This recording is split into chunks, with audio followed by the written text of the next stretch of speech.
సరే ఇప్పుడు నాకు ఇది చెప్పండి, మీరు మొన్న ఒక ఇల్లు కూల్చేశారు. ఆ ఇల్లు అది ప్రైవేట్ ప్రాపర్టీ.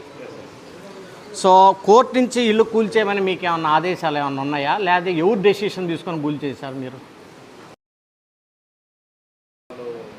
మీరు అంతటా మీరు డెసిషన్ తీసుకున్నారా, లేదంటే మీకు ఏమైనా కోర్టు ఆదేశాలు ఉన్నాయా ఇల్లు కూల్చమని? మరి మీరు ఎందుకు కూల్చారు? ఎవరు ఇచ్చారు మీకు ఆర్డర్స్? చెప్పండి.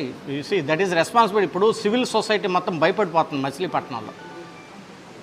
ఇప్పుడు పోలీసుల వాళ్ళకి ఎవరు రాశారు లెటర్? మీరు రాశారా? వాళ్ళు ఏ బేసిస్ మీద మీకు 200 మందిని పోలీసులను పంపించారు? See you are a responsibility officer.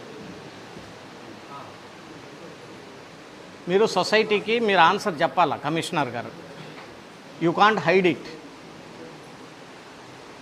మీకు కోర్టు ఏమన్నా ఆదేశాలు ఇచ్చిందా, లేదా పై అధికారులు మీకు ఏమన్నా ఆదేశాలు ఇచ్చారా? ఎవరు మీ పోలీసులు 200 మంది పోలీసులు ఆ ఇల్లును కూల్చడానికి ఎట్లా వచ్చారు? మీరు రిటర్న్గా ఇచ్చారా? ఇంటే నాకు కాపీ ఇవ్వండి. వాళ్ళు ఏ బేసిస్ మీద పోలీసులు 200 మంది వచ్చారు ఆ ఇంటి దగ్గరికి? చెప్పండి సార్, ఏ బేసిస్ మీద మీరు పడగొట్టారు? ఆర్డర్స్ ఎవరు ఇచ్చారు? చెప్పాలి మీరు. వాళ్ళు సెంటరింగ్ వాళ్ళని కూడా వదిలిపెట్టుకోకుండా ఒక 2 రోజులు అంటే టైం ఇస్తే సెంటరింగ్ వాళ్ళు మేము సెంటరింగ్ తీసుకుంటాం అన్నా కానీ వాళ్ళు అదేమన్నా టెర్రరిస్టుల నివాసమా?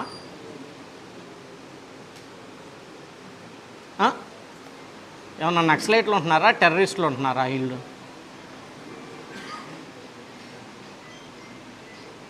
లేదు, చెప్పాలి మీరు. అలా నిలబడితే కొద్దిగా ఆన్సర్ చెప్పాలి దానికి.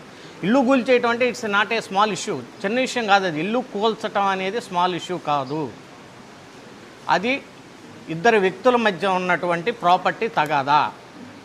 అది మీ మున్సిపాలిటీ ఆస్తి కాదు, అది ప్రభుత్వ ఆస్తి కాదు. మీరు ఎందుకు ఇల్లు కూల్చారు చెప్పండి నాకు.